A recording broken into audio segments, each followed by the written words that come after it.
And here we are. We welcome you back, everybody. And on the road, I'm Dave Lamont, actually in Las Vegas. Behind me is the end of the Alabama-Texas game, which looks like it's going to come down to an Alabama field goal. But we're here to talk about the U and their victory over the University of Southern Mississippi today, 30-7, with a dominant second half after what I think most people would describe as a shaky first half. We will hear from the founder of CaneSport, Gary Ferman, a little bit later on. Gary was at the game, but of course I'm joined by Bruce Warner. We are sponsored by CanesWear. There you go, Bruce. I didn't forget. And former Hurricane Charles Farm, another defensive back. Bruce, you have a predilection for inviting defensive backs on the show. Nice to have you, Charles. Thank you for being here. I know them all, so it doesn't matter. Next week we'll get somebody bigger than CP. I don't know. Charles. Thank you so much for having me. Well, we're happy you're here. And right away, Bruce, if you look in the comment section, Corey Flagg is mentioned. And this will be a day that I would think that if we talk about the defense, we'll talk about them in a positive manner, Charles. What did you take away, before we talk offense, from the way Miami played defense today? As far as Miami's defense, I mean, they held them to 7 points. My whole thing as far as defense, you have to set a standard, and you want to try to dominate. I mean, you don't want to let a offense get going on you as far as whether it's throwing the ball or running the ball. So as far as me, at the end of the day, I mean, they only gave up 7 points. We ended up with a victory. Of course, the offense, they put the points on the board. So we started off sluggish, we started off slow. Can't do that coming this week coming up. I mean, they're coming here to Texas and playing A&M. So, I mean, just have to tune up a few different things. But, I mean, I love the victory. What do you attribute the slow start to? Sometimes it can be mental. Sometimes you're going into a game and I'm not saying you can be big-headed, but you could just be like, well, I'm not necessarily worried about this team as much.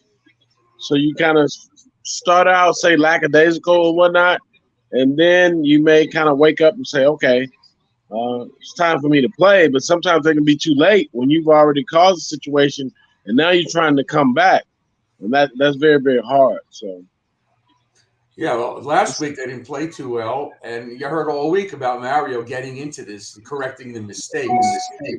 But, you know, I think they played better today, but there were some spots where they just were like half asleep. And at the second half, you could see where they made the corrections. Looks like Bama's going to win on a field goal, right, Dave? They're marching down the field. They're right there already. Well, it's 4th and 8, 15 seconds to go. And this appears to be an easy field goal, however. So I'll keep you posted, but please continue, because you and I were texting back and forth and not completely eye to eye on this. But go ahead, please. I'll let you know about the field goal. I just, I saw last week, and I thought this week the front four would be more dominant. They were good, but, it's hard to be dominant against the team. So Bama comes back to win again. What else is new? Not yet. Oh, no. Hold on. What happened? Texas called a timeout. They called a timeout. Oh, Texas called a timeout. But, I mean, I'm sitting here watching that game also. Yeah, I've got it out in the corner here. We still love you, Bruce, but we're watching something else. But, Bruce, you're right about some things. And yes, it was a sluggish start in the first half, especially to me on offense. I thought Van Dyke was staring down receivers like crazy. The running game could not get going. And in the second half, he had more options, and they ran the ball, especially, I thought, running left. Whatever changes they made, that was clearly one of them. They wanted to run left a little bit. And to me, it was a dominant second half, very workmanlike second half. Yeah, well, you saw, and I had mentioned this last week, you saw them finally go to the backs in the flat. They need to do that to keep Van Dyke from getting creamed. So if they're going to tee off on those running backs, but if they're not there, and there was one pass where he got it batted down, he had tight end open in the flat, but for the most part, when they opened it up and they threw to the backs in those flare passes, CP, you saw that the defense was able to not be able to cover that, and then they opened up the running game a little more. Charles? I mean, yeah. it'll make a defense spread out more so. I mean, if you're getting the ball into the backs and stuff, in the flats and stuff like that, it'll spread your defense. It will spread your defense because you worry about the flats more so. And that could give you more of an opportunity as far as gaps being wider and whatnot within the offensive defensive line. And you may get a chance to start running the ball a lot more, call different plays at that Yeah, point. you also know that when they had the end around or the flanker around to Rashard Smith twice, you know as well as I do that's a setup for Texas A&M because they're going to see that same design and they're going to run it like that, but they're not giving the ball to Rashard Smith. They're going to do something else off of that. Don't you agree? I mean, they can show something. They can be setting up for something else. Yes. I know as for the offense, they're moving forward with what they're doing, but it could be a surprise. It could be a surprise. It's something that's in the hat. It's something that's in the bag that they're showing. So it's always a possibility, and something could be added to it also. Mm-hmm. Well, and you had a flea flicker to break through for a touchdown today, so since they had a pretty buttoned up offense against Bethune, but you knew you had the better personnel there. Here, you did step up in class a bit, and that play worked magnificently. The other thing, Bruce, is Van Dyke finally got some more time in the second half. He was struggling to get loose, and they didn't take very many deep shots in the first half. I think they were concerned that they couldn't protect him long enough to take those deep shots. And then he hits one with the fake on the handoff to Parrish, who, by the way, has another solid game. He is clearly, at least for my pennies, the number one back in this offense and deserves to be the number one back. Even though Rooster's back, he's not probably as healthy as they would want him to be. Right. I has agree. to be the man right now. I also think that, we talked about this all last season, and we talked about it on the other shows that I do with Gary.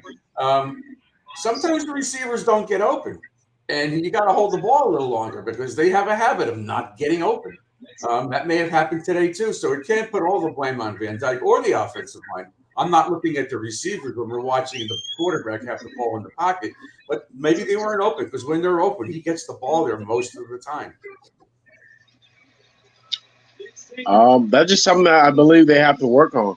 Yeah. I mean, it's not only receivers knowing what the defense is trying to do as far as secondary and what coverages they're running, but I mean, just wanting to be that receiver. I mean, you have to put in that extra work. Say with Michael Irvin, Lamar Thomas, different receivers throughout the Hurricane history that would do that extra and will be coming open, and their quarterback can't see them. I mean, and you can make those throws, and then you can change up different things. Also, that way, as far as you've been successful doing that, it's for the running game and also the overall passing game. Yeah, the Canes win 30-7 over Southern Miss. They've won 2 in a row. They are unbeaten. They're going to A&M next week. It's a 9:00 our time start. I guess what time is it out there? An hour earlier, CP? Is it 8:00 next week? Yeah. Out there? Yeah, it'll be 8:00. It'll be a night game. And I didn't see any injuries today, so that's really good too. So they should be relatively healthy. I saw Zion Nelson get in for a little bit, but then I didn't see him anymore. And the same thing with the Rooster. He got in some. He didn't seem like he had that burst. There was one play he actually was able to turn and get upfield. But for the most part, they've been going with the 2 backs, and I think that's probably the way it's going to have to be next week too. Maybe if they get Rooster in the flat, that'll help instead of having him run up the gut because he's just not that healthy yet. And something else we should mention, this is the call-in show. Your opportunity to speak to us and also Gary when he comes on a little bit later on is at 563-999-3550, 563-999-3550. When you do get through, just press 1, please. Since I'm running the board, I know you're in position and you're ready to go. So we're talking about the Hurricanes' victory today. It's one where I think you can have 2 sets of emotions. You can be a little dissatisfied because the game started slowly, but you have to be satisfied, at least I am, with the second half, particularly the defense, Charles. And one of the things that we have talked about just in general in the college game, because you played in the late 80s and early 90s when the game was officiated differently, played differently, is that today I think the tackling was crisper than it was in week one. And even in some of the other games I've watched, I noticed tackling today was a lot better. I mean, and that's really, really good. The thing about it, I can't even mention that North Carolina game because that was, I don't know. I ended up, I don't know if I had to go to the hospital or something happened, but I know I was totally sick. I mean, you have to take the right angles. I mean, and you got to hit and wrap up. I mean, they're tackling drills. You got to get the guy down, period. I mean, Yep. and defense wins championships. You need to shut down an offense. And you got to be able to tackle in the open field, period. I thought they did a better job today, Dave. And they shut Gore down, that's for sure. That's all we heard all week was about Frank Gore Jr. He did nothing. Yeah. He was very frustrated. So in terms of shutting down somebody's running attack, they did it today. That was really good. The only thing I was complaining about before is early in the game, I didn't see any pressure from the middle, the D tackles. And so to me, that's really where the ends. We had Darren Crine on the show the other night with Lamar. And he said, if those tackles aren't doing the jobs, us DNs can't do anything because, we're going to get chipped in a double team. So early in the game, they were having a problem with that. But later on, they collapsed that pocket on the kid. And he was rolling out. Yeah, there was a massive improvement there. You were also a little shorthanded on the line today defensively. Hopefully everybody will be able to go against Texas A&M. And we'll talk deeper about that game a little bit later on. But who didn't play today? Who didn't play? What did I miss? Somebody didn't play. You said we're running deep on the D-line. Just one, and gosh, now you're going to make me think about this a second. I'll have an answer in a moment. I don't know who it was. I know they didn't put 17 defensive linemen in this week. That's for sure. No. Hang on. Now you're going to make me work. Because I saw the name early and on Twitter. I believe it was Messidor who did not play. I didn't see him out there. No, he wasn't. That's why you didn't see him out there. He wasn't. He was in street clothes.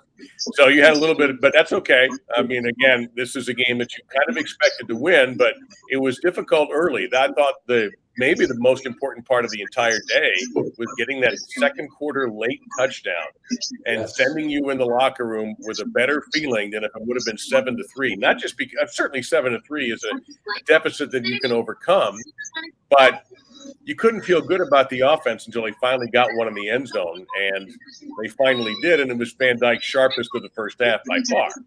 The power to connect hundreds of Are you listening to a child TV show? I don't know. We got something open somewhere, and it's not on my machine. Somebody's got an ad open somewhere, or a website open that's running an ad. There we go. Well, just a couple of comments while we fix that. We have Tyler was off today. I'll buy that a little bit. And containment isn't good. So, Charles, on the defensive side, we have TJ who chimes in and says the containment isn't good. Many gaps to escape. Now, I'm assuming he's talking about containing a running quarterback. I mean, the college game now is a lot different than it was, say, when I played. I mean, pretty much anywhere you go, you have quarterbacks that can run the ball and do run the ball. And the thing about it is, you don't want to – you want to contain a quarterback like that because you want to have to make him run. If he decides to run, he's going to have to run back in traffic. You don't want him out free and just running free. So that means, you want to contain him on the inside. And also, if he's on the inside, you have more guys pursuing him inside out. Instead of having to try to get to him as he's hit the corner and he's on the outside. Yeah, and I noticed also today that defensive backs, the linebackers, I mean, there was one play where Wesley Bissant almost had the pick. But if you look at that, he was back a good 8 to 10, 12 yards. So that made it tougher for the quarterback to hit that receiver. That was one of the things we talked about last week because people were bitching about flag. and his lack of ability to drop. Well, Basant was there, and that he didn't make the pick, but he was in the right spot. That's what we need. We need more speed and athleticism at the linebacker position. Not that Flagg didn't have a bad game today, but I'm just saying you need to see that. Kid comes off as a linebacker and drops into coverage and does a darn good job. Yeah, we've got to figure out who's got the open window here. I keep looking. I only have 2 windows open. That's you all and the call. So somebody's got has got a website that's tracking a video somewhere. So that would be nice. All right. So TJ also has another question, and guys, they want to know about Ivy. And TJ's comment is, I don't see why he's on the field. That's maybe it's Ivy's turn today. Well, you're the DB. Go ahead, CP. Talk about it. DJ Ivy in the backfield on a quick screen pass, but you know he's a big guy. It's hard for him to cover shifty receivers. The thing about it is, whenever you're dealing with shifty receivers inside, it's gonna be. It's a track meet. It is a track meet. By him being a bigger guy, it may be as far as footwork and whatnot, and being a quick receiver. It is a lot harder covering receivers that are coming out in the slot.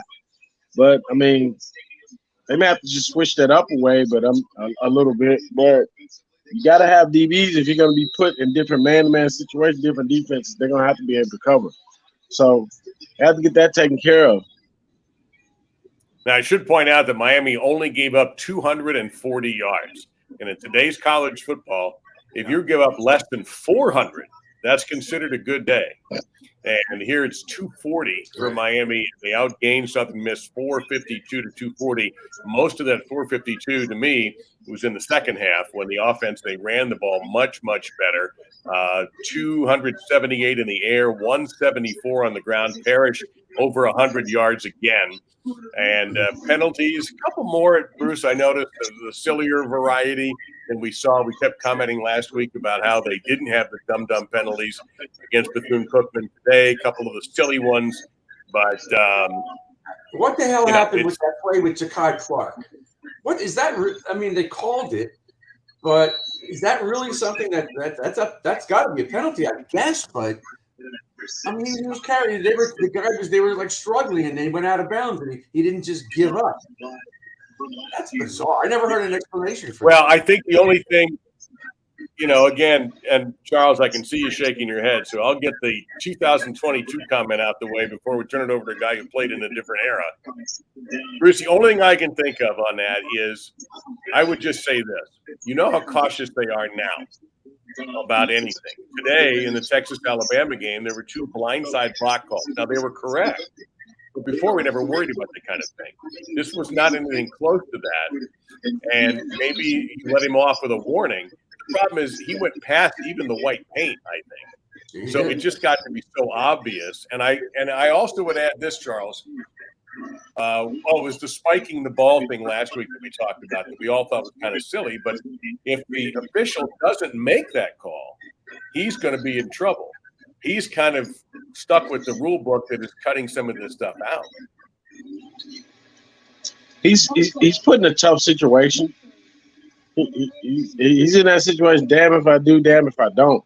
I mean, he has to make it. And I mean, as a referee, you have to make a statement yourself. So you don't want the guys getting out of hand. You don't want a game getting out of hand. So if you go ahead and make the call, you let the team be aware of it. It's going to be called. So, be mindful of what you're doing and don't cause penalties, and we won't have to call them. Yeah, you're not allowed to spike the ball anymore, so it is what it is. That's much as I think we all agree that it's kind of silly.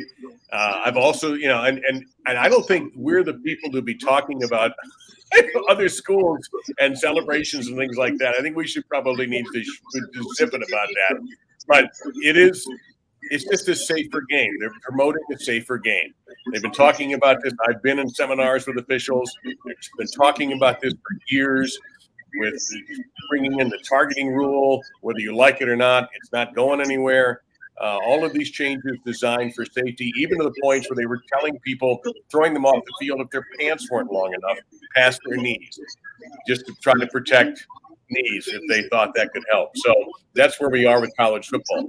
If you don't like that, I'm just telling you that's how it is. So sometimes if you're mad at the ref, or the official, I should say, or the ref, it was the ref who throws the flag, that guy's just doing what he's told to do. And there's, like this year, I can tell you, the blindside blocks are a big emphasis. That's become obvious.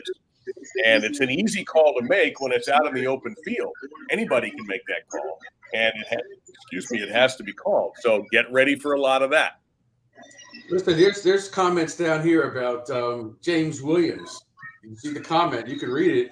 That he doesn't play hard on all these plays, and he sometimes he dogs it. Well, that's why he's a young kid, and he does things like that. And they may all do things like that. I look at Tyree Stevenson again, got beat today, but the pass was out of bounds, I believe. But you got to be able to account on every single play. That's what they were talking about today with Leonard Taylor. He makes great plays, and you don't see him for the next quarter or something like that. Those are things that you learn as you go on, right, Charles? You've got to be able to be into the game and motivated when you're on the field. You're on the sidelines, you want to yawn, but when you're on that field, you just can't be taking plays off. We could achieve our dreams with hard work. I mean, no matter what, you got to be aware. I mean, you pretty much, when you're on the field, you're in a totally different zone. I mean, I remember sometimes people would ask me something about how did you make that play? And I'd tell them, I can't explain to you how I made that play. It's even like you can be in a crowded stadium. Of course, I love the Orange Bowl, the House of Cane, and that crowd. But it seems like before every play, it seems like everything was shut off as far as noise or everything. It seems like for that moment, it's shut. Everything's quiet. And then after the play or whatnot, the crowd or whatever gets back into it. So, you get kind of zoned out. Well, you're supposed to be zoned in totally. You're paying attention. That's what you should do. It says something about they needed this type of game. Yeah, sometimes you need those so-called wake-up games. If we blew out this team today, I don't know what that would have done for us going into next week. I think they learned things today. Certain things got better. Certain things need to continue to be worked on. The offensive line can't come out, and the offense cannot come out like this next week or we're in real trouble. Next week's game, they got to come out and smack it in the mouth and hopefully stay in the game for as long as they can, and maybe even win the game at the end. So, but all in all, I'm excited that they won the game. They're 2-0, which is what we all thought they'd be. And now we'll get to Texas next Saturday night. Well, a fair point was made a couple of comments earlier. And by the way, you can make these comments on the show itself on the phone at 563-999-3550. And we'll hear from our sponsor, CanesWear, in a moment. Pointed out earlier by one of our other responders, I think Beard God Kell said, unlike Central Michigan, unlike Appalachian State, and some games where this could have easily been a loss, they didn't. They responded well in the second half. And let's face it, over the years, there have been some surprising and disappointing losses, either in the ACC against supposedly weaker teams or out of conference games. FIU is a good example, is another one there that where you don't win. This team did that. Was it pretty all the time? No. But again, I go back. I was thoroughly impressed with the second half and the changes in the running game, the better pass protection, the better pressure on their quarterback, forcing him to run around. The fact that the gang tackling was there at times. I thought there were some great individual plays, but I'm not at all disappointed in the second half. In the first half, I'm thinking, well, the offense is bad. And it was. They could not run the ball. And Charles, you know this, having played, I've interviewed, I can't tell you how many defensive coordinators, and 100% of them say, when you ask for keys to a game, we got to stop the run. 100%. So that Miami did, and that's what Southern Miss did in the first half. And I kept thinking back, man, if we don't run the ball better in the second half, this will be a difficult game. But they did run the ball better in the second half. I mean, it's a big thing. It's a very big key. Me playing at the University of Miami, I mean, winning it in the 1989, winning 1989 national championship. I mean, you got to think about it. In the defensive line, there was two inside guys with Cortez Kennedy and Russell Maryland. So you weren't really going anywhere. We weren't worried about that. And then my senior year, I mean, you had Warren Sapp, and you had whoever else that was in that defensive line, and then you had the the guys as far as the linebackers with Mike, Jesse, and also Darren. So the linebackers we had were amazing. So you weren't gonna really. It was gonna be hard to run on us. Period. And you don't have the speed to go outside. So we're not worried about that. We contain all of that, and then so you have to try something else. We're not worried about that because it is about timing. As long as we're in the right coverage and we're disguising coverages, a quarterback doesn't have a very long time to just sit back and pat on the ball and look. I mean, he'll end up getting the sack. So we saw some receivers. We saw Redding again today, looked pretty good. We actually saw Brinson make a catch near the goal. He almost scored. Obviously, Restrepo. You know who disappoints me? I don't want to be whiny and negative. I'm not that sold on Will Mallory. I don't really see him unless the ball hits him right in the hands. He's having a tough time catching the ball. He's really not no wide catches open. Today. None today. Did not have a catch today. Restrepo had the most. You had Smith. Keyshawn looks like a game-breaking type guy. Had the one touchdown catch from Van Dyke. But once again, you had, I think it was 10 receivers last week, right? Bruce who caught it. This time it's 8. And one of them is not Mallory. That was a little bit of a surprise, too, that a couple of times, in fact, if I remember correctly, early, Van Dyke had an open guy underneath and went past him to try to throw to Mallory. One was dropped, and one, I think, was just not a great throw. So are they hiding him for next week, or does he need, to find a better gear? I guess we're going to find out in 7 days. Yeah, but they also they don't have George, who's eligible to come back next week, but he's got no playing time so far this year, so I don't expect him to play next week. Maybe a little bit. But I think they were pretty good. But again, I'm worried about Zion Nelson, who played very little today. Campbell did good, but he had one stupid penalty on him. And overall, the second half, everything was better all across the board. You got to be happy with the fact that last week there was 10 touchbacks by Borigalis. Today he had a couple of field goals, which is good to see. The punting was really good because he didn't punt last week either. No, he didn't. People that we didn't even see last week, and they play all the time. But I think they have their work cut out for them for next week. I haven't seen A&M. Have you seen them, Charles? I've seen A&M, and A&M has they're ranked. They have the whole big hype, or some hype. They're going to be at home. Yep. So they will be standing. All I can tell the young men you're 2-0 right now. I mean, you got 2 wins, but just get your mind ready for this week. This week is different. Yep. I mean, well, if you want to watch total, it's total Lionheart. It's total going in. It's total giving 150%. No matter what, everybody has to run. Everything has to be in line. Have to be in tune. I mean, open field tackling, everybody running to the ball, different things. We need those big catches. We need catches, period, from receivers. We need offensive, defensive linemen putting forth that extra effort. Everybody. I mean, from the field goal kicker, the punter, special teams people. Everybody has to come together and has to work really hard, and anything is possible. Yeah. But have the confidence, put in the work, and then just go get it done. Yeah. I didn't see any more. Texas A&M is what? Go ahead, Dave. Go ahead, Bruce. Go ahead. I can wait. That's all right. I'm just going to talk about something that's not to do with our game. So go ahead. I didn't see any toss sweeps. I saw, again, the running game was mostly between the tackles. I think that may change next week. They got to get outside. And that, I don't know if Parrish or Franklin are those guys. That's what we were banking on Rooster to do. So maybe he'll be rested for next week. He'll get a few tosses to get to the outside. But look, the second half was better than the first half. And next week it's a measuring stick. We've had a few measuring sticks the last 7 or 8 years. LSU kicked their ass in Texas a few years ago in game 1. Bama did it last year. So, and Clemson a few times. I'm concerned, obviously, about this game. So I'm excited to see what happens. But I'm not so. I thought I'd be a little more positive after today. I think I'm less positive. Maybe that's how I look at it. And I'm more positive. Based on the second half. Let me two business things first, and then we have to. We have a couple things that have to be done. One of them includes me having to move to a different room, which I'll explain when I do that, and I'll do that during the commercial. Texas A&M is going to be playing on ESPN2 at the moment.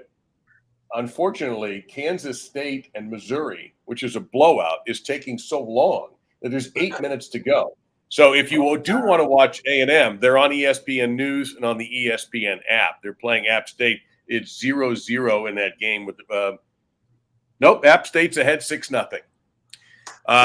They just scored in the now I feel better. All right, now, let's get to a caller, though. 754 is on the line, and welcome to CaneSport.com postgame show. Thanks for the call. Go ahead. Can you hear me? Yeah, we can. Yeah, so I called last week concerned about the defensive line, and I'm calling again this week, still concerned about the defensive line. In what way? True freshman.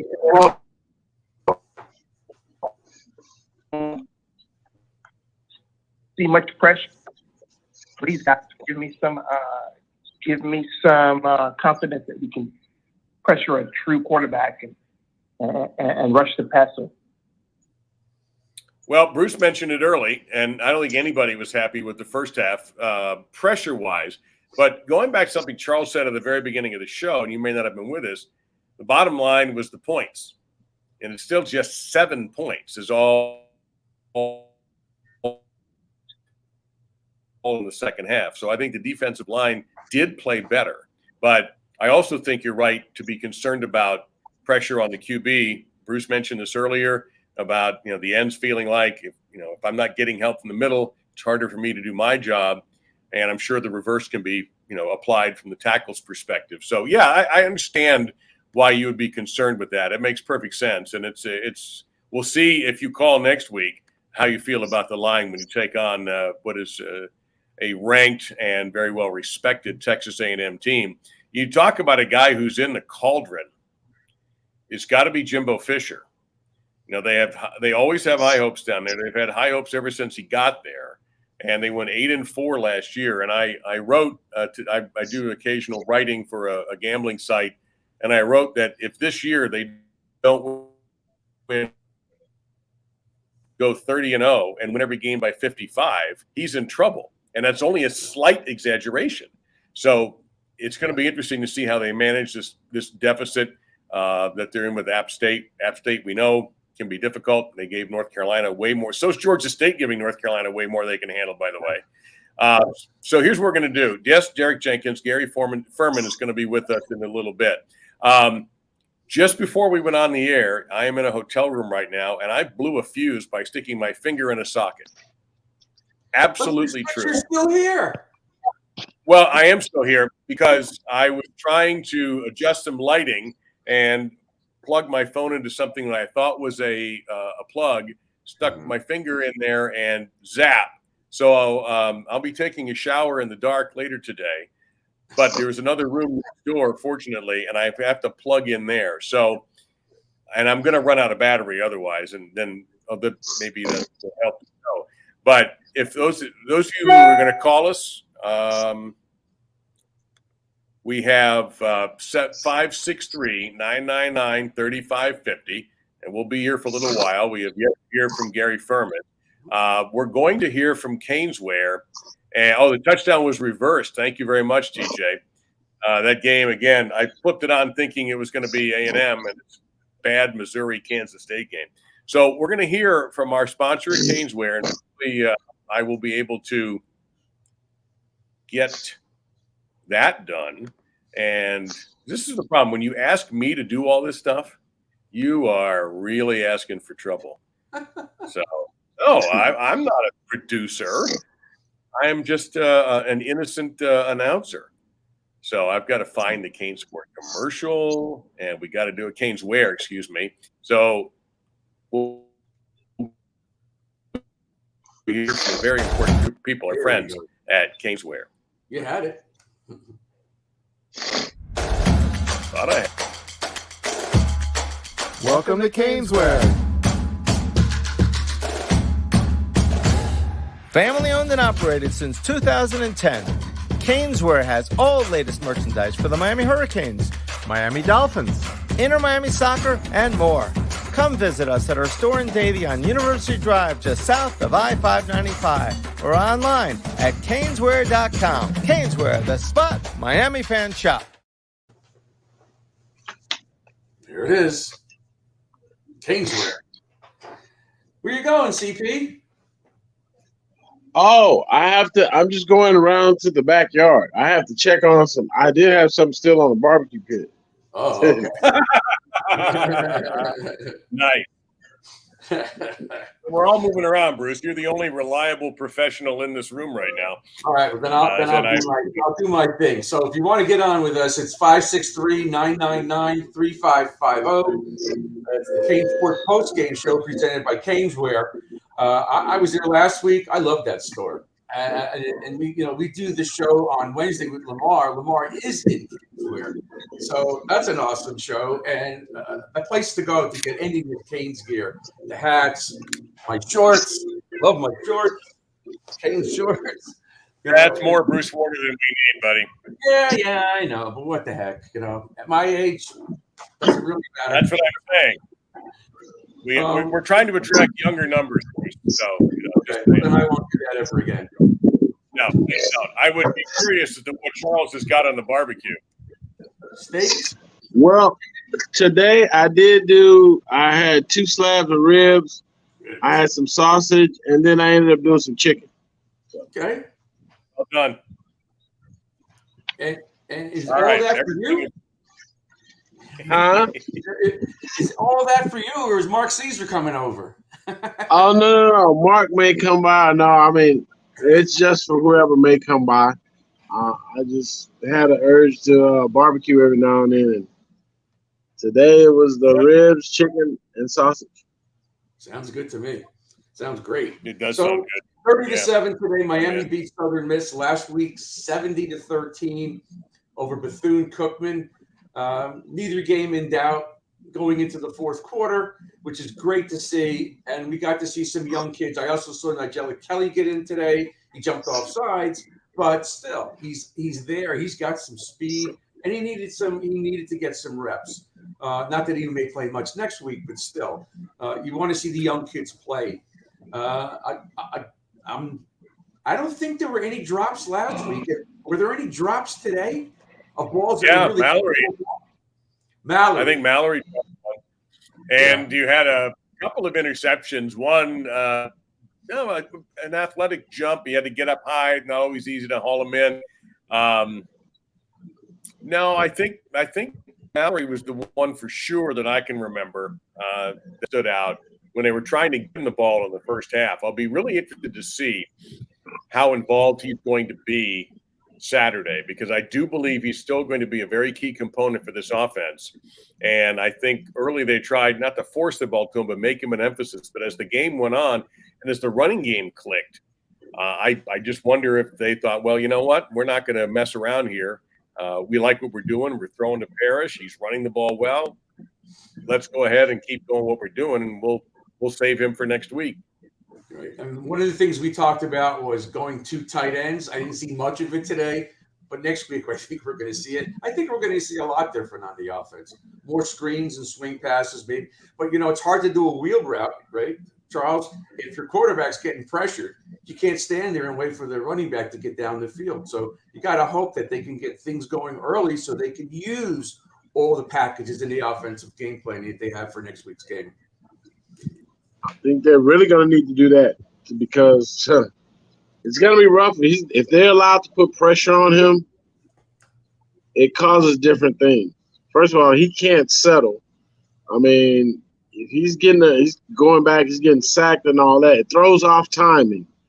So I think, you have to get yourself settled within a game. I mean, get some things that you can do if you just dinking and danking. I mean, whatever you're doing to get down the field and try to get that. Make sure your quarterback isn't restless. It has no reason to be restless because if those linemen are able to put their ears back and those linebackers come at the quarterback, it's going to be rough. Yeah, in the first play of the game, this is my last comment about Mallory. The first play of the game was a swing pass to the running back, 21. And Mallory whiffed on a block. Instead of having 9 or 10 yards, he got 4 or 5 yards. You saw that, right, Dave? I mean, I've heard he's not a great blocker, but you can't miss a guy like that on a play design like that. No, you can't. You can't against anybody, Bethune or Texas A&M or Alabama, who survived Texas today on a late field goal, 20-19. No, you're right. And that's the stuff that he sees on the video and they work on in practice. I mean, that's what all of that is for. And the A&M score, by the way, remains 0-0, as it was mentioned by one of our although A&M has the ball back, and they are now at the Texas A&M 29, which smells like a turnover to me. Yet that's exactly what happened. They fumbled by their quarterback, Haynes King, who beat out Max Johnson, who was an LSU transfer, for the number 1 quarterback position. So A&M in an early struggle at home with Appalachian State. Autism awareness. So good. I don't think they're offense is so good. It may not be. 31 points last week, in a weird weather game that was delayed against Sam Houston State.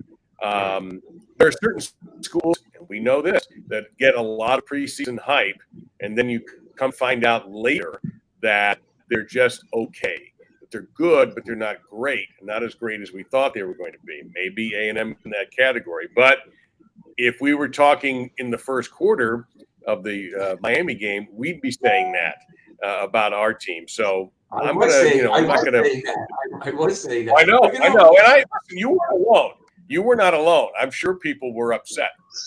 You mentioned it before, Dave, that they were 8-4 last year. Included in the end of that sentence is they beat Alabama. So they lost 4 games. And one of them was not Alabama. How great can they really be? And this kid hadn't played quarterback. He didn't play all last year. They had the other kid who transferred. So this is hilarious, Charles. I'm looking at comments here while we await for calls, and a couple of very good comments here. Autism Awareness for Life tells us that he was not impressed enough, or maybe she, to feel good about next week. They hope the staff was holding back. Mike and Charles, last week, 70-point victory. You're winning or scores 70. Everything gets off to a largely great start, and we spent 45 minutes talking about Cody Flagg, who seemed to be the target. Today, we've had 2 comments on him, and suddenly he's the fan favorite again.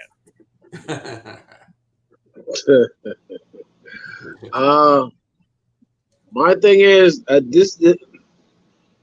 coming into the season, last week, when I saw the 70-13 score, I was like, okay, great. I mean, the offense, at least that engine, it runs, so we can score. I know that. Okay, 13 points, defense, 2 touchdowns. I look at it as right now, we're undefeated. We won 2 games. We're steady moving forward. Mario and the staff, they're great. And I know they're working with the young men, and they're trying to bring back some old school the vibe, just the way of being. I mean, it doesn't matter. I remember back in the day, it doesn't matter who we're playing. It really doesn't matter.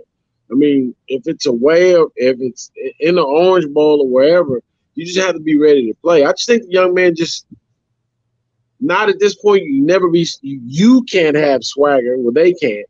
I don't believe that. But you have to be confident in yourself, and you have to be like, well, no, I'm coming at you. I mean, we're playing, right? It's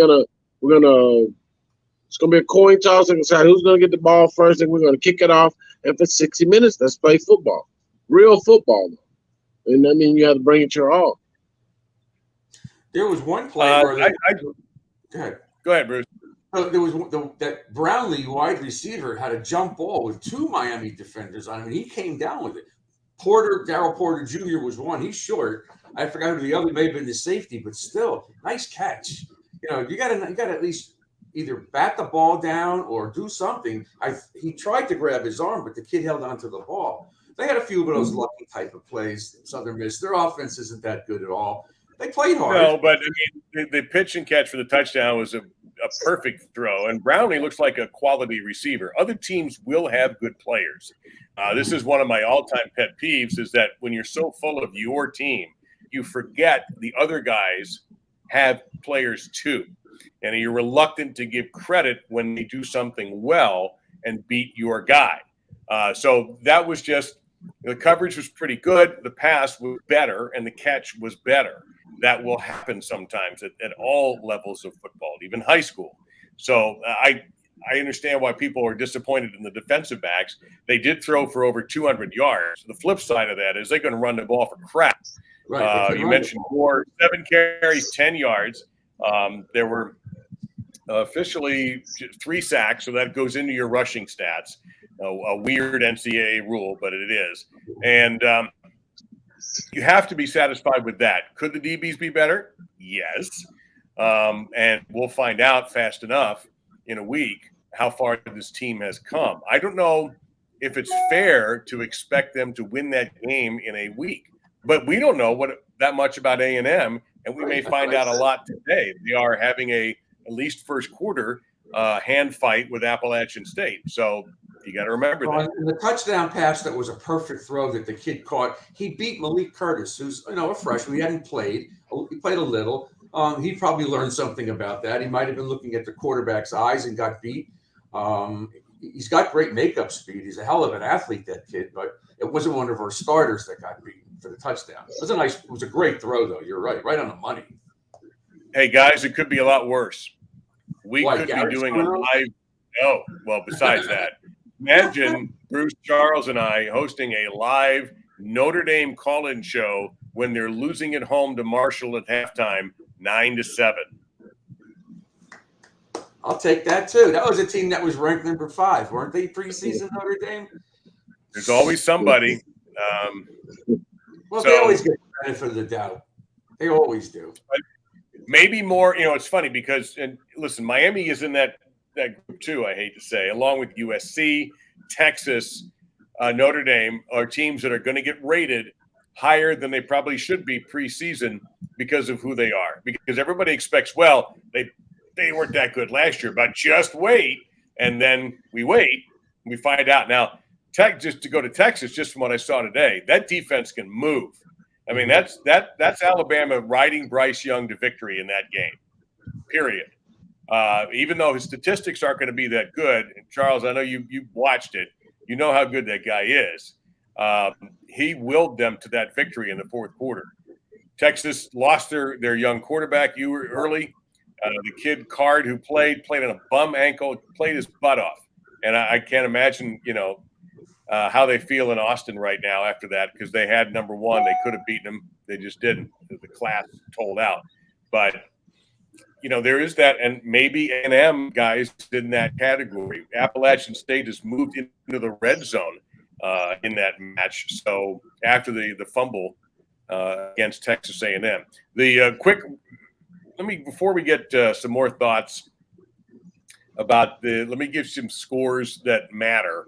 That Kansas State debacle, although they're about to pick up another win, is will be over soon. So if you are in a position like we are, maybe have a TV someplace, ESPN2 would be that game. Utah, bouncing back. They're killing Southern Utah. Temple's the winner. Clemson 14-3 on Ferman. Pitt is up early on Tennessee in the Johnny Majors game. 10-0. That's in Pittsburgh. That's something to consider. By the way, speaking of schools that get a lot of decent ratings, Tennessee, Wisconsin, and Washington State, to my surprise, as 0-0 after one quarter. Let's see what. No, I forgot. Maryland's not in the ACC like they were for 50 years, beating Charlotte, Virginia, Illinois early. Michigan State has scored on Akron. Purdue has scored. Cal leading UNLV 7-0. Not much interest in that game out here in Vegas. It's not even in Vegas. Texas Tech 3-0 on Houston. Tech's playing with a second-string quarterback. Did you say North Virginia's- Carolina playing today? Is North Carolina playing? Yeah, that should be a final. That game was 28-28 with Georgia State. And let me tell you, again, living out here in the land of point spreads, North Carolina covered 35-28 final. That spread was only 6.5. So the wise guys out here, once again, they know their stuff. Yep. Yeah. Because, it may have even closed at 7, so it's a push. The Hurricanes started the week at 25.5. And when I looked this morning down at the Westgate, which is kind of the official book, they were 27.5. So they didn't cover today, even though they did win. That now, getting pass interference calls, App State's in the red zone. Let's go back a little bit to some comments from the posters. And you can take these comments on the phone to us, too, at 563-999-3550. Janine Thomas, hope I'm pronouncing that correct. Obviously, not happy with the first quarter. I don't see how anybody is. Fourth quarter seemed lackadaisical. In one game, TVD threw almost as many interceptions as he did all of last year. Charles, do you think that Tyler is out of sync, or do you think the play calling is conservative, or is it a little bit of both? I think it could be a little bit of both. I mean, you have to just get back in rhythm. I mean, you have to be in rhythm. You have to be in rhythm. I don't know if it's just some. It surely needs to be in rhythm this week coming up. Things need to be together. So it may just be a little bit of tuning up. I mean, during game time experiences, because they are real games right now. And sometimes as far as breaking down what calls to make within the game, may be a little bit different. But I think that'll work out as long as they keep working on it. That'll be fine. Well, there was a couple of throws that he made where there were two offensive receivers near the ball. I didn't like that because that's not how it really is supposed to be. And then on that pass down the middle that he threw, he was trying to hit somebody. It may have been Redding. And the defender, the linebacker, came over at the end and almost had an interception in the end zone. So he might be a little off. I'm not sure what happened today. He wasn't real sharp. But again, as I said earlier, and we talked to Lamar about this all the time, they had a history last year of not being able to get open. And that could still be an issue with the receivers. Or maybe just that may be because they weren't that good, although you did have a couple of good receivers. Now, we're not going to tell the Florida Department of Transportation that Gary Ferman is joining us from his car. Hey, man. Hey, Ed Reed just let me in. I made my right-hand turn. I said, you know what? I'm gonna forget to call him the phone line this week. I'm coming right on in video. So yeah, we're gonna try to do this without getting into an accident. But yeah, I figured, why not? All right. So what about you don't have to look at the camera. Say it again, guys. What did Mario say after the game? I don't think he was overly thrilled with the way a lot of things went, but sometimes we don't see what's going on live as we're watching the game, and it helps to get perspective after the game. There were a few things at play. I think Southern Miss coaches did a good job putting some defensive wrinkles in. They were giving the passing game some trouble, and they were giving Tyler Van Dyke some looks in the secondary that they weren't prepared for, and were throwing them off a little bit. Obviously, some things at the line of scrimmage. The offensive line was having problems protecting Tyler. So they made halftime adjustments, and I think the adjustment offensively was to pound the ball more. And it worked. I haven't had a chance to break down the numbers yet, guys. We will, and we'll be talking about that tonight on CaneSport.com. But it clearly worked. I mean, Henry Parrish had a big second half. They got physical with Southern Miss, and they wore him down, and were able to get out with a somewhat convincing victory. I don't think that they didn't cover the line, of course. I'll throw that in for you, Dave. But they didn't cover the spread, but they got out of it at least with a decent victory, and it's not a totally devastating feeling going into Texas A&M week. And no injuries. No, Gary, no major injuries, right? Nobody really got hurt. No. That's good. All right, we have a caller, so waiting on the hold. So we're going to go to that caller who was kind enough to press 1 so we can see, so I could tell they're available. Caller, go ahead. I have to give Gary credit. He's right again, once again. Every year I listen to him and I let my fan instincts kick in, and I hope for the best, but he kind of brings us back to earth, and I disregard what he says, but he's corrected once again. You have no number 1 wide receiver. We couldn't get separation against Southern Miss, and that's going to hurt us in the long run. Yep. And I wanted to ask what about that, and if there's any hope for this. Well, I mean, it's an issue, no doubt. And but I think it's better right now than maybe it seemed like it was going to be. I mean, Brashard Smith is establishing himself a little bit. Today he had a few catches. I think Michael Redding is playing very well. I mean, the best that he's ever played. Keyshawn had the nice catch today on the flea flicker. So I think it's getting a little bit better than it looked like it was going to be in training camp. But is it going to be good enough against a very, very good Texas A&M secondary next week on the road in a night game? That we'll have to see. Yeah, they're going to have to be physical and match physicality with A&M. And I said this right at the beginning, Gary. We talked about it with Lamar. We got the backs out of the backfield on a couple of flare passes, and that'll take some of the pressure off Van Dyke as well. You got to get these backs out in the flat to catch the ball, especially Rooster, which I don't think he caught any today. But those are the things you'd like to see. I also commented on Brashard Smith's two end arounds. I think that may be a setup for next week. They're going to show that look and probably come back with something else, expecting him to get the ball. But I'm just playing quarterback. There's a lot of offense, Bruce, you haven't seen yet. I know. Yeah. I know. And that's what I'm saying. It's hard to complain about it. But he was a little off with his passing today. I get that. But, guys, I'll throw something else. I'll throw something else out to you guys. Tyler Van Dyke and the receivers are getting they have plans to meet tonight at the training facility, and they're going to get some extra throwing and catching in. Kyler wants to get the rust. He didn't feel right today. It was very uncharacteristic. His mechanics, I think, were breaking down a little bit, and he wants to kind of throw his way out of that tonight.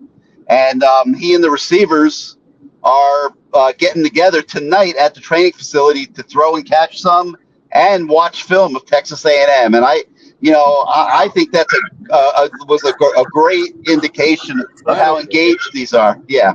Charles, have you ever seen that? Did your guys do that? Did we ever do that to where we would go and watch film?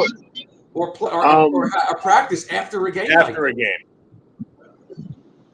I mean, it's certain games you're going to do the extra that you need to do. If you feel like there's some things that you can improve on, film watching was very important to us. Us going head up with the receivers on the one-on-one drills and whatnot, that was very important. Us running to the ball. So, I mean, I think that's great. I think that's absolutely beautiful that they're going to come together and they know they need to put in the extra work and they're willing to do this and go ahead and jump on A&M early, start watching film, start breaking down different things because that's a part of it. Also, it's not about your strength and your speed all the time. It's about being smart also. Yeah. Oh, there's A&M just scored to tie the game, by the way. It's 7-7 A&M in their home game against Appalachian State on a 26-yard touchdown run. Gary? I was talking to some people out there the last few days, starting to do some homework on the game, and they're a little concerned about their offense. They really struggled way more than they ever imagined they would against Sam Houston State, and now of course you can see they're not, they're struggling a little bit against App State as well, but they're a little concerned that their offense is maybe not where they need it to be going into the game next week.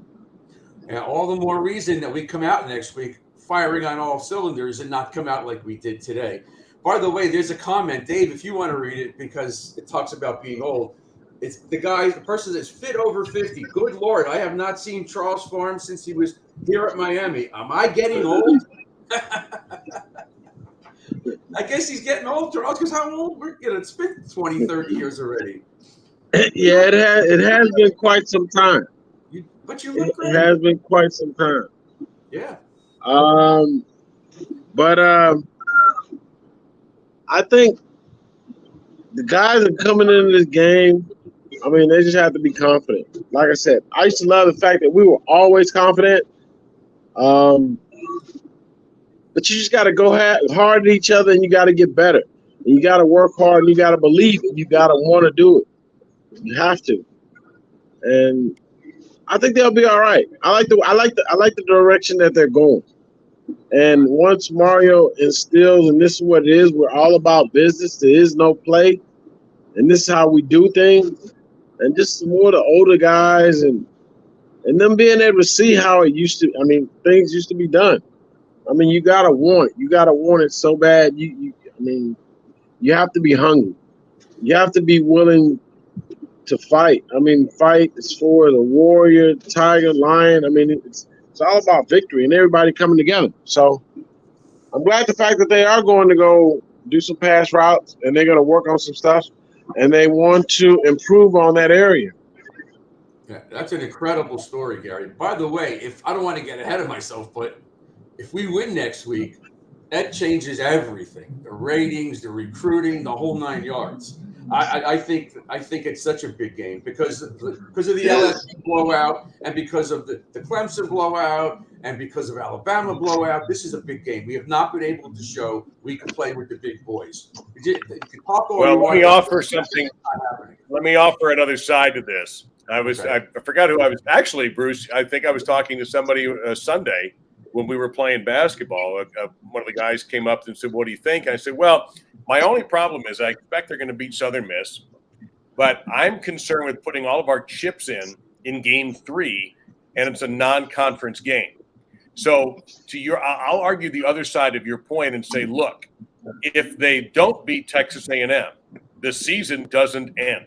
Oh, I agree with that. Your number one goal this year is to play better football, and with that should come more wins.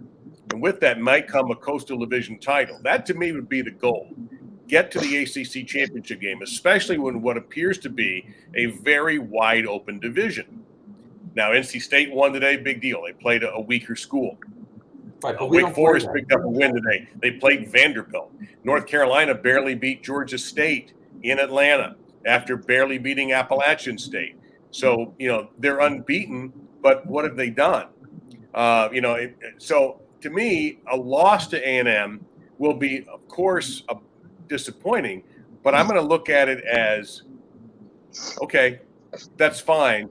Now the season starts because now it's all about conference play. But a blowout. You're right about it.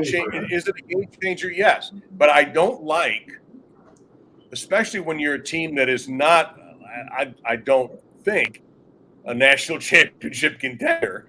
Right. Throwing all your chips into this early season game, thinking, well, the season's ruined if we can't beat A&M. There might be people who think that way. I know you're not one of them. I said earlier, I know that. The measuring stick. To me, it's the measuring stick. So if we lose, but we play really, really well, we have an easy game the week after, then a break before we play the ACC. I think it's North Carolina. So, yeah, it's not the end of the world. They're not an ACC team. I get it. But, 53-13 is not going to make me feel too good. You want to have a game. No. Go ahead, Gary. Hey, Dave, let me chime in on this real quick. I think your observation is absolutely spot on, and it's a great observation. But I think there's two things that are going on simultaneously. I think Miami could play the way they played today and win the Coastal. Well, a few of us in the press box were actually having that conversation. Like, playing ground and pound, ball control, with these running backs and play action passing and using TVD and spots. He doesn't have the receivers he had a year ago. He just doesn't. I think that they could play the way they played today and win the Coastal. But you're absolutely right in the sense that the chips are all in next week. There is no doubt about it. They are going head to head for the top players in the country with everybody. Texas A&M, Alabama, Georgia, Ohio State, you name it. They are all in with all of the top recruits in the country. And to be able to have a chance to win a reasonable number of those recruiting battles, I'm not going to say they need to beat Texas A&M, but they need to be in that game from start to finish. And they need to prove that this is a new Miami, and this is not the same program that for the last 4 or 5 years has been embarrassed every time they get on a national stage, with the exception of the game against Florida in Orlando, which was close. But against LSU, against Alabama, they got beaten very, very handily. This needs to be different. So all in, they absolutely are all in next week because of how massive it is for the program to do what I just said. But if they don't win that game, I do think that they will be able to rebound, and I think that they could play at the level that we saw today and win the Coastal. Right. We have this is something, Gary, I'm going to throw at you. And I don't know if there's anything to this or not, but somebody is writing in that Avante Williams took all UM stuff off his social media. Is that at all significant, or is that just somebody who's cleaning up his social media? We were trying to figure out if he even played a play today. We got to look at the participation chart when we get it in a few minutes. But I don't believe he started. He was not out there much.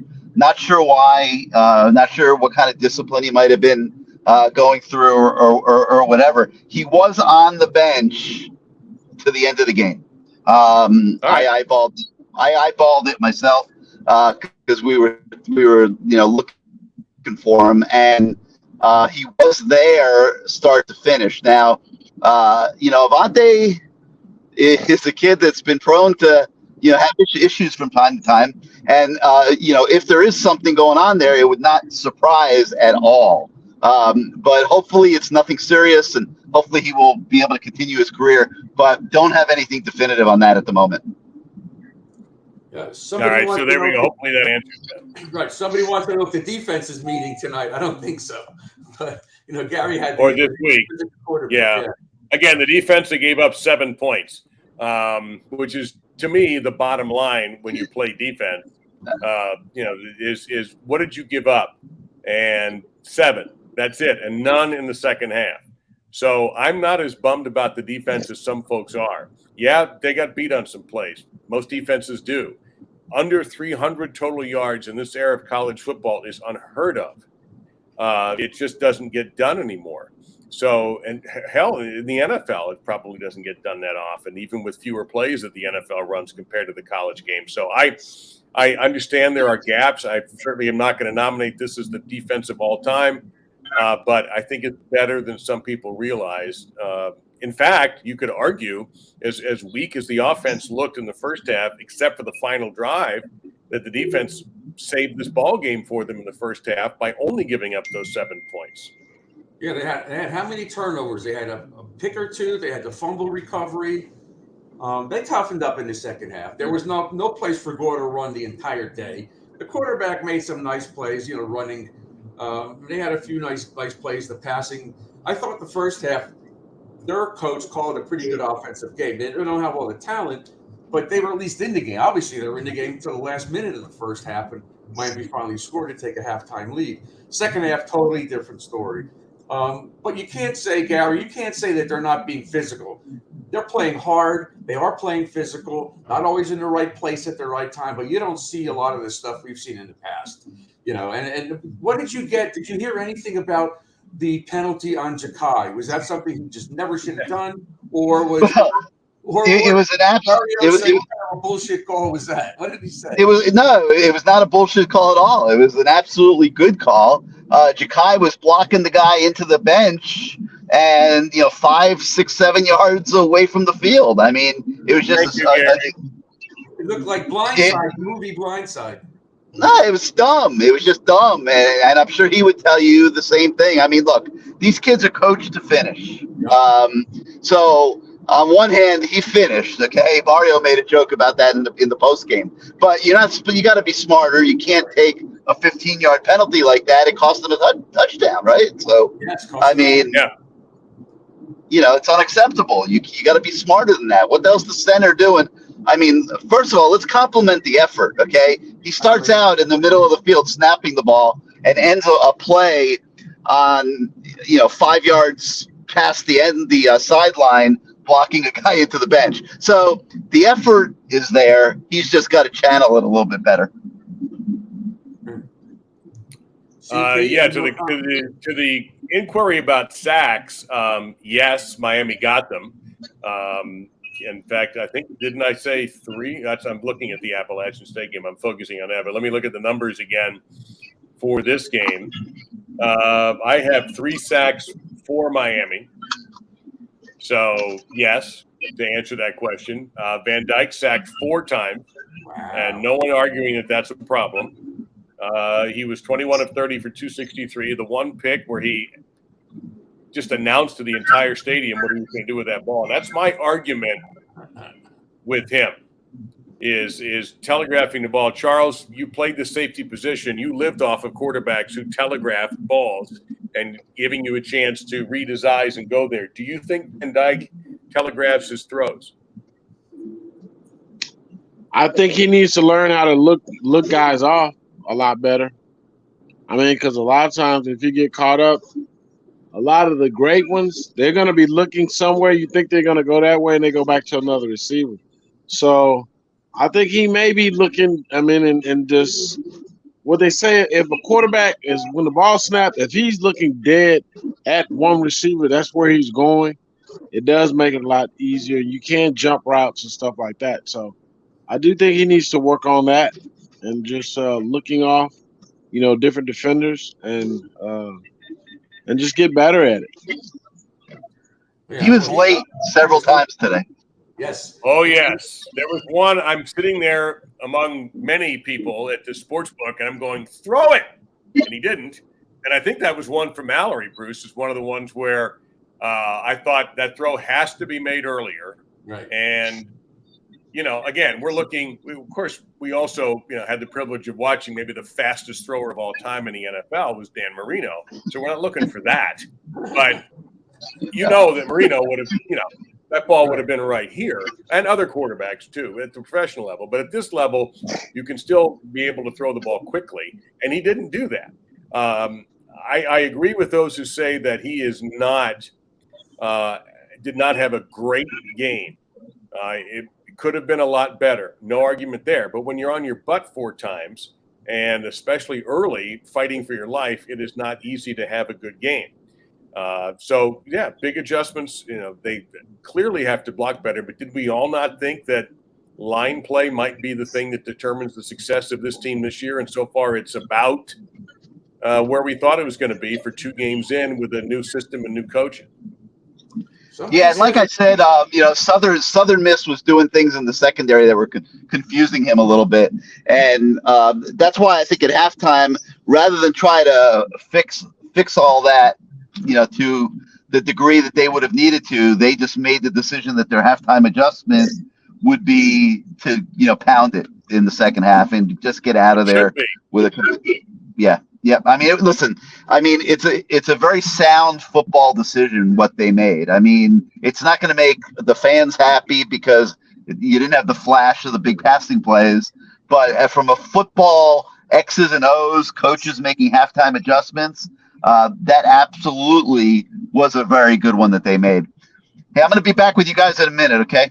I'll be back. All right, with Gary you. Ferman joining us here, and you know what we're going to do because they are our friends and they sponsor this program. We do owe, and I think Appalachian State may have gone back in front here, guys. We're getting some reports on that. Yeah, good. Or is it good? It's good. Think about that for a second. No, maybe sure? Let them beat them up a little bit, and then maybe Texas A&M wins in the last minute, so they're still 2-0, and then we go out there next week. All right, just checking. Just checking. I don't know if it's here's what we're going to do. As you may know by now, our CaneSport CaneSport.com postgame show, which you can call in on. The number, for those of you who are looking right at us, and aren't you happy you're doing that, is 563-999-3550, and it's crawling across the screen. We certainly have time for your calls. Gary's going to be back once he plugs in, but we do want to let our friends at CanesWear have their moment. Welcome to CanesWear. Family owned and operated since 2010, CanesWear has all latest merchandise for the Miami Hurricanes, Miami Dolphins, Inter Miami Soccer, and more. Come visit us at our store in Davie on University Drive, just south of I-595, or online at CanesWear.com. CanesWear, the spot Miami fans shop. So there you go. Bruce Warner, former Hurricane defensive back, Charles Farms. I'm Dave Lamont. Gary Ferman will be rejoining us in a moment. Gary at the game. My Miami 30-7 victory, which is drawing the predictable mixed reviews from both the callers and the commenters on our StreamYard feed. Understandable. It's not the perfect game, but it really was a tale of two completely different halves. Charles, I hear, and as a broadcaster, I've said it a billion times, we always hear, well, they went out and made some big halftime adjustments. I've always thought two things. One, that might be a little overstated. And two, if you're a good coaching staff, you're making adjustments all the time. You're not just, we're down by 21, but let's just wait till we get to halftime to fix that. I know that's bullcrap. So give us an idea of a halftime and what that is like in that condensed period for you guys to make whatever changes you make. I mean, most time, you have the guys up in the press box. They can see different things now. You got guys there already filming. We're on the field, so certain things we see that the coaches may not see, and then again, there's certain schemes and different things the coach may see up top that we may not see. There are minor adjustments that are made. I mean, if they're coming with a certain blitz or something, the offense would adjust. We may have to adjust certain things, routes that they're trying to do on offense. We have to understand if we can switch man up in different ways. So there's little things that may happen during the game that you just have to make adjustments for. But it's not like you're totally changing your whole game plan at halftime or anything like that. Well, Bruce, it's not like it's all right, Bruce. It's not like a tennis player who says, "You know what? I'm not charging the net. I'm getting my butt kicked. Now I'm going to charge the net." That's an easy adjustment to make. Here, you work so hard on this game plan that it's just completely throwing it down the toilet is very difficult to do. Yes, you tweak things here and there, and as Gary mentioned, and I think we all saw it. Who watched the game, and us, the three of us, we saw that Miami made a commitment to the run game, which I think is going to be the way they're going to win this year anyway. I mean, we've talked already about the receivers. Nobody's seen, you've got Restrepo, who's your possession guy, and who looks solid as hell. Uh-huh. We're a little bit concerned about Mallory through two games, but it's just games. And do you have a, crap guy? Maybe it's Keyshawn. It's going to be your guy that stretches the defense, but we haven't seen that yet. But I maintain that one of the reasons they didn't try to stretch the defense too much is they're worried about getting their quarterback stretched. And so the offensive line has got to play better. The one long pass that was hit, it took a little trick to do it on the flea flicker. So I get the dissatisfaction with some folks, but at least to me, Bruce, I think the identity of this team, at least for now, is going to be a run-first attack until they can get the passing game right. Yeah. I wonder if Van Dyke said something to Mario going into the locker room, like, I don't feel good. I don't know what it is. I just don't feel good. Or I'm not getting enough blocking up front. Maybe we ought to run the ball. But they made the right adjustment. They have to be more physical. They're going to have to run the ball against A&M because you want to shorten the game. You just don't want us to go out there winging it all over the place. They do have a damn good secondary, A&M, despite what problems their offense has. So, yeah, he better be physical. It's a shame we lost Chaney and the other kid, but he was only a true freshman anyway. But there's enough firepower to go out there and score 30, 35 points against A&M. But you got to come out. You got to come out aggressive But the physicality portion of it is what I think is going to help us if we beat Texas A&M. It's not going to be throwing it all over the place. Gary, you're back in? I'm back, man. Back in studio now. I made it. That was pretty good, man. I navigated all the way back, talking and driving, and I'm impressed. Well, the police will be knocking on your door. Myself on the back for that one. That was a first. Yeah. So what's up, I haven't had a chance to say hello to you. How you doing, Charles? How you been? I've been good. I mean, I'm just down here in Texas. Hopefully, I will get a chance to be down in South Florida for the Florida State game. And, of course, they're coming here to play Texas A&M next week. Are you going to come Pretty to the game? excited about that. Yes. Coming to the game? Yeah, cool. I will be hovering around the game, yes. All right. That's good. 12-7, Marshall over Notre Dame. I still have 7-7 App State and Texas A&M. There was a report they scored, but it apparently was premature. Yeah, so, I don't see it either. Yeah, it's still 7-7, and A&M, in fact, has the football. So, but still, Appalachian State, let's give them a little bit of love, too. They've gone toe-to-toe with North Carolina and probably should have won that game. And here they are at Kyle Field. So they had all that emotion, and you wonder if they'll run out of gas in the second half because it's so much on the field in a game like that when you have a chance to come up with a win. And now you're at a place where everybody thinks you're going to get your butt kicked. And in fact, you're look at Marshall, same thing. Everybody Marshall, and right now everybody in Notre Dame land is realizing that even at 5-6, they may not make the college football playoff. They will when they expand to 12. But so, it's interesting. Somebody writing that we are overreacting. I don't know if he means the four of us or the fan base in general. That's what fans do. I think I know Defo does Overreaction Monday, and that's going to start up again with the NFL starting, having already started, and the full slate of games tomorrow. Everybody overreacts, especially early, as you try to figure out.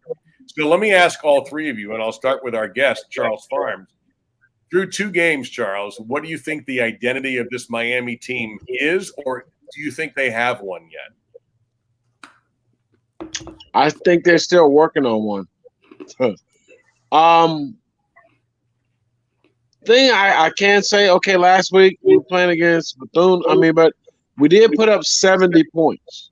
So we can say in the last 2 games, no matter who we played, they put up 100 points. So 50 points a game, okay, fine. And they given up a total of 20 points. So, they're moving forward. Like I said, they're coming away with victories. They have to make their adjustments. Their identity, hopefully, is to just play harder. Play harder and just being willing to put all in, no matter what. Just what they say, just be able to fight like a junkyard dog. Just don't care, but just give it your all, period. And you're going to get better. You're going to have some rough times, but, things will get better, but just give it your all, no matter what. All right, Bruce, what do you think about that question? I think he's right. They're 2-0. We've had games with App State. We've had games against some pretty average and below average teams, and we've struggled. We've lost. Then we lose to Louisiana Tech in a bowl game, although I think we just threw the towel in before we even got there. But I'm happy. We're 2-0, and we're going to Texas A&M, which is what I want. And I just let the chips fall where they may. I have no problem. Do I think they need to tighten some things up? Yeah. Am I worried about the defensive tackles? Yes, very much so. I think A&M's got a big offensive line. So that concerns me. But again, if we play a great game, even if we don't win, the future is bright. It's right in front of you. You put that game over here, and then you just go forward. If we run the table on the ACC, even if we lose to Clemson, but we beat Pitt, we should still be in the Coastal title game. We could still play Clemson if they're there. But Florida State, that would be incredible. I think its direction is positive. I can't complain, other than the fact that I thought it was sloppy in the first half. And it was, Gary. I don't think that we can really judge. I mean, I think there's so many things that have been at play here these first couple weeks. I'll start with the number of guys that they've been rolling out on the field. I mean, there's been a ton of rotation, particularly on defense. That's going to tighten in the starting next week. There's no doubt about it. We're not going to see as many guys out there. These 2 weeks have almost been like a dress rehearsal for the coaches. So that's one thing that comes to mind. The second thing that comes to mind is this is the first go around with this coaching staff and these players, and games are different than practice. Okay.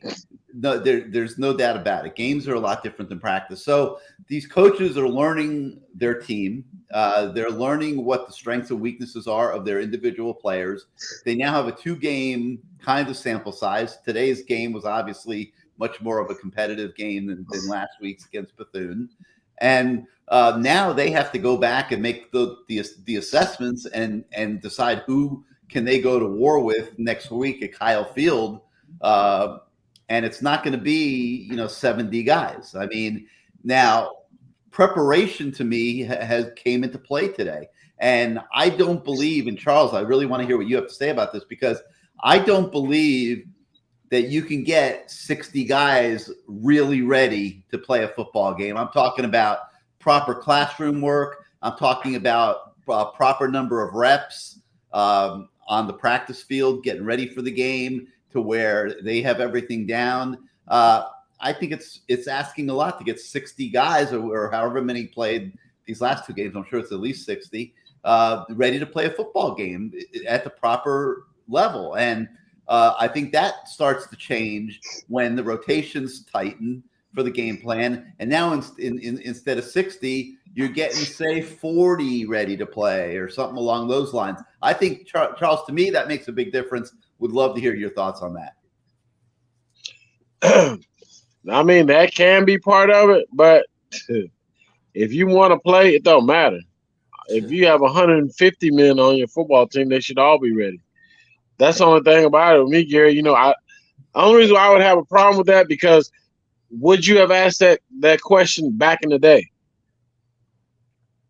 I mean, back in the day, we weren't trying to play 3 deep on defense. Well, that's true, but I mean, it's still what I will say. It makes everybody have to be ready to compete. If everybody needs to get ready, if they're sharing a position, I mean, the harder they work to where they will get to the point to where they will solidify that position. So if this is to the point to where it's making everybody better, well, we just got to do more to make everybody prepared. So we have everybody on board. Everybody who comes out of the locker room is prepared and ready to play. Yeah, I don't know if that's reality personally in a game. Like I think back to all the years. So just a quick, I remember watching Randy Shannon sitting in his office like for a couple hours with like a starting defensive end, studying tape on the offensive tackle that he's going to face in that game, and really putting effort into preparing that young man for the game. This is not, obviously Southern Miss coming up this week. This is a top 10 SEC team with a lot of elite athletes on defense. And, I think you really, really, really got to be sharp on your X's and O's if you're going to have a chance to compete in this game. And to me, it's like you could get a first team and a second team ready when you're trying to get a third team ready too equally, and you're planning on playing all these different guys because you want to see what your guys can do. And a lot of the young kids are not going to get a lot of chances to play as the season goes on. I just think it gets a lot tougher, and you run into things like they ran into today where they really, to try to adjust to what Southern Miss was doing on defense would have been such an enormous task that they just made the decision, hey, we can pound these guys. Let's do it. Let's get out of here and move on to next week. Yeah, so Malik Curtis got beat for the touchdown, and I don't think he's going to be playing much against A&M, although he may have learned something today by being burned because that kid could play. But today we don't know if he can play, Bruce. What? Today was the first time he really played. He couldn't play today. He got beat. You don't know what he did before that. But so we got to see. He's not playing next week much, I don't think. Probably not. Yeah. Probably not. Which is to my it's point. still 7-7 in that game. Appalachian State has the ball, but they're actually in kind of a bad position at they just got a first down, so at their own, but they're at their own 22. Notre Dame is in the red zone as they start the fourth quarter, trailing Marshall 12-7. In the ACC today, you had Duke beating Northwestern, so Duke is 2-0. North Carolina 3-0 after a hairy game against Georgia State. NC State 2-0 after a blowout victory today. Wake Forest wins again. So all the some of the good ACC teams or okay ACC teams are all 2-0, including Miami. Pitt, ranked in their battle with Tennessee, two ranked teams, lead 17-14, has the ball. That game on ABC. That's in the second quarter with plenty of time left in that one. So I don't see anything that happened today that would be considered an earth-shattering upset as of now. The Alabama-Texas game was a genuine thriller with a near last-second field goal by Bama. Illinois is killing Virginia 21-3. A lot of people thought that Virginia might be competitive in that game. So far, it has not happened. They're getting drilled. Ohio State won today. Minnesota won big. Penn State won big. Arkansas won big today, and that's really of an interest in a national picture. In Louisville last night, I can tell you this: here in Vegas, Louisville playing in Orlando last night, so many people were jumping on UCF. That line, I think, might have even closed at 6.5. UCF as a favorite, and much like Southern Miss today, their offense did nothing in the second half. And they ended up losing at home to Louisville in that game. So good for the ACC, bad for the folks at the bounce house there that they couldn't get a win against maybe a marginal ACC team. But other than that, there's nothing that makes you go, whoa, other than what happened with Texas, and now even more depression in Austin. Not only do they have that game with 1:20 to go with a lead, but they've lost their quarterback for we don't know how long. So – Gary, anything from Mario about the interception by Tyreek in the end zone that we never saw a signal? He ran it out. Was there? I mean, I know that they maybe assume, but you can't assume he's going to down it. 100%. I gotta talk to Tyreek about it. I haven't had a chance to do that yet, but it looked to me like he was like playing possum with them, and that play never should have been blown dead. Right. He was never touched. He never stopped moving. Never heard a whistle. There was no whistle. There was probably was not a whistle. And if there was, there should not have been. He never downed the ball in the end zone. And then he took off and ran it back for a touchdown. Now, they weren't trying to chase him or anything. There was one guy that tried to swat the ball. But that looked to me like a botched play by the refs. But I got to talk to Tyreek about it. Okay. But Mario didn't address it? No. 30-7. What else did you get out of the locker room today, Gary? I alluded to some of this earlier when I came on. I mean, I was very impressed with the fact that the quarterback and the receivers were going back to campus and planning on spending the night together tonight. Tyler said he wanted to get throws in. Obviously, he needs his receivers for that. And they want to watch film together tonight. And, I was very impressed with that because they understand that they have to be better next week if they're going to compete. And that game does mean everything to them for all of the reasons I said. And it means everything to the coaches. And they want to play better next week. So I was very impressed with that. I liked the adjustments that were made at halftime on both sides of the ball. The defense obviously pitching a shutout in the second half. The adjustments they made on offense. I didn't have any problem with, treating it like you're only winning 10-7 at halftime. That is a real football game. I don't care if the line was 27. Or I don't care what the expectations were coming into the game of blowing out Southern Miss.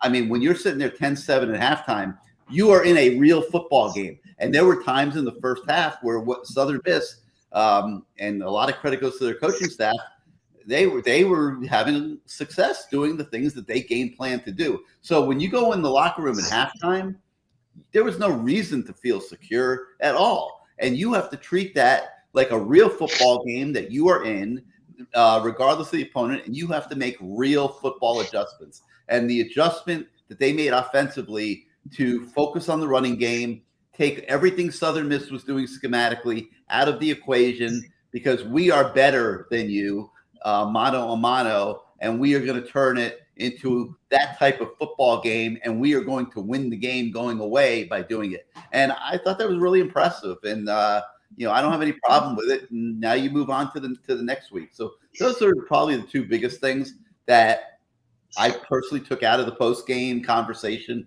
after the game. And it gave me a much better feeling probably than I had going into that stage of the day, once I was able to process it all and hear all the different viewpoints. Do you know if it's going to be TBD in the receivers or Garcia, the receivers, the tight ends? Do you know who's in that group? I'm assuming it's TBD in the receivers. I don't know about the tight ends, if they're included or not included. I can't answer that, Bruce.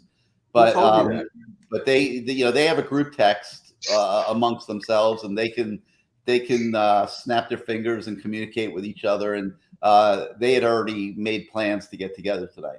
Good. I like it. A couple of comments, and anybody wants to jump in on these. And you just talked about receivers. We have one question: how confident are we passing outside of Xavier and Will? Charles, what about that? I mean, Restrepo has established himself because of his relationship with Van Dyke as probably the lead dog as far as the possession receiver goes. And Mallory, we're waiting for that fire to get lit. But do you see anybody else that could end up being a very dangerous receiver out of this group? I just want to see. I want to see how much talent we have. So I can't say that right now. I know they're good athletes. Let's just let that fire, like I said, let the fire get lit up and let somebody emerge. Or just overall as a group, let's all just come together and, run good routes, make great catches, and give the quarterback a great opportunity to help make big plays. Hey, Dave, how much have you guys got into these comments? I'm just looking at them for the first time right now. There's a lot of really good comments in here. The comments have been fine. And we've also invited the people who are writing the comments to call, and you can make those same comments on the air too.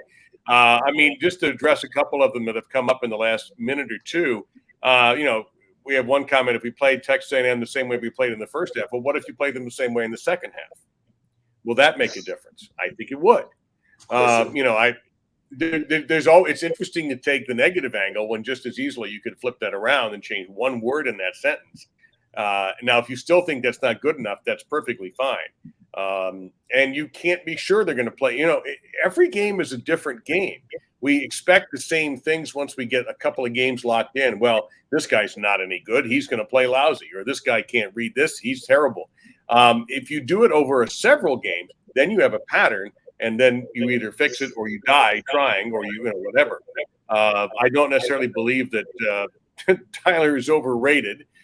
So I don't know whether this is, like last week we had Corey Flagg's backup's family chiming in. Perhaps the Garcia family has got some family members calling in, and I say that in jest, of course. Give them the number. And there is still time to call. Well, hey, you know what? It's right on the screen there, bro. If you're going to write the comments, if you see on the crawl right underneath Bruce right now, it's coming up on our CanesWear. 999-3550. That's it, man. So there's still time. There's still time. We're gonna sign off in about 6 minutes or so. But if you want to go ahead and jump in, I'll look for you, and you're certainly welcome to offer your opinion. We're any kind of contrarian or opinion that's not positive is certainly welcome here. We want things to be great, but we know they're not yet. This is about after 2 games, and I think Bruce has said this a couple of times since we started the show. 3:30. This is about what we thought. I don't think it was realistic to expect them to come out and, well, they did blow the first team out, but to come out and just mash everybody into little bitty meatballs and destroy them and win by 100 and all this other stuff that fans want, but can't always get with so much newness. Yes, you have a lot of returning players. You have players who are recruited to play a certain style of football. Now they're being asked to play a little bit differently. It's one of the difficult things when you change coaching staffs. You know, Coach A recruits this type of athlete. New guy comes in, he inherits a lot of these guys and goes, well, they don't quite fit the way I want to do things. And I bring in coaches who don't quite fit the way we have to make it fit. I'm not saying that's the case here, but that's always part of it when you have these coaching changes. And that WG, you got time, but I'd hurry at 563-999-3550. Hey, let me chime in real quick on this TBD conversation. You know, I think that we got to remember a couple things. This is not as wide open of an offense to this point as what he played in last year. That's number one. And number two, he's a second-year quarterback. He really, only played, 2/3 of a season last year. And he hasn't played one even full season of games in college football. And he is still learning. They did have him a little bit confused today. Congratulations to the Southern Miss defensive staff. They did. And so we have this assumption that he's going to go through this season and that he's going into the NFL draft, and that's the way it's going to be. But I'm not convinced that that's as guaranteed as some people want to make it. I think back to Justin Herbert at Oregon in a similar situation, making the decision to come back for one more year and get even better than what he was, and it worked out great for him. He ended up going at the top of the draft. I think a TBD who would come back next year would be looking at maybe a couple $1 million in NIL deals. And I don't think he has to force it if he's not ready. Now, he's very entwined with the Rosenhaus agency. I imagine that those guys are going to lean in advising him to go pro. But, we'll have to see what happens there. Today he didn't look like a quarterback ready to go to the NFL, to be honest. No. So we have to see how the rest of this season goes. Did the guy call in? No, right? No, that's okay. We're pretty short on time, so we won't. But yeah, I agree with about that. I thought today was just a flat day. It does happen. I've said this, I'll say it one last time. I would like to see him look at other receivers. I don't know how this offense works. Maybe, Gary, you mentioned the offense was different last year. Maybe he's better suited to that style of offense. But you know what? The coaches have plenty of time to look at him and go, nope, he's still our guy.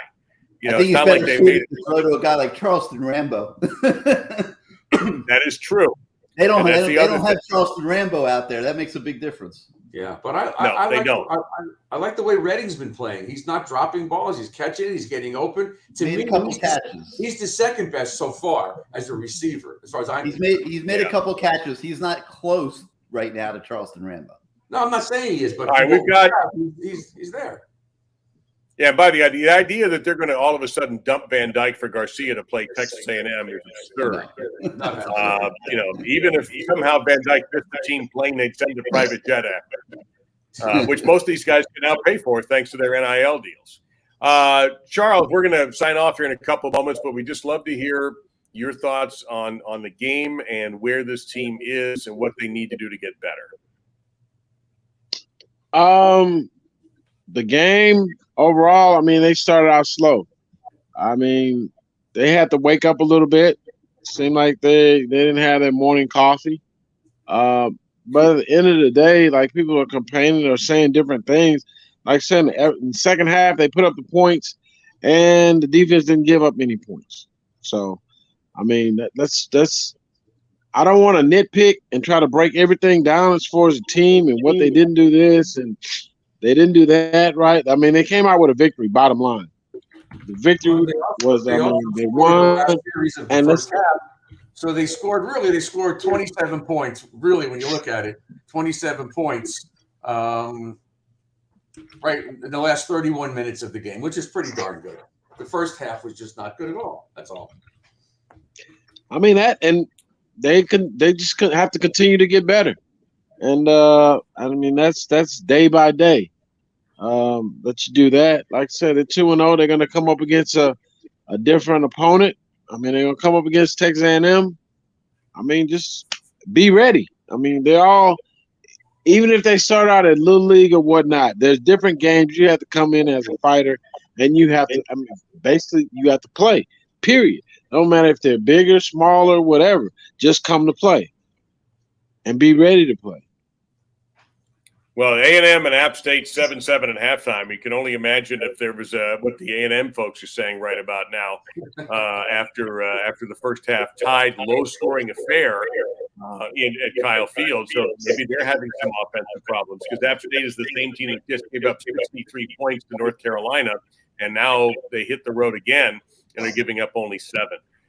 We're going to shut it down for the day. Gary, thank you for proving that you are an excellent driver. And, hey man, I pulled that off. We'll do that again. That worked. Yeah, again, we're going to tell the police. Bruce, we'll talk to you in a week. We'll talk to everybody in a week. Charles Farms, thank you so much. It's wonderful to see you, and enjoy going to the A&M game since you're down there, man. We wish you well. Thank you so much. Thank you so much for having me, and I look forward to talking to you guys later on in the year. And as far as the team, they continue to move forward and winning games, and I look forward to the A&M game and the FSU game. I'm not sure who those. Fresno State? Are we playing Fresno State? I don't think we're playing Fresno State. That's the only FSU that I can think of right now.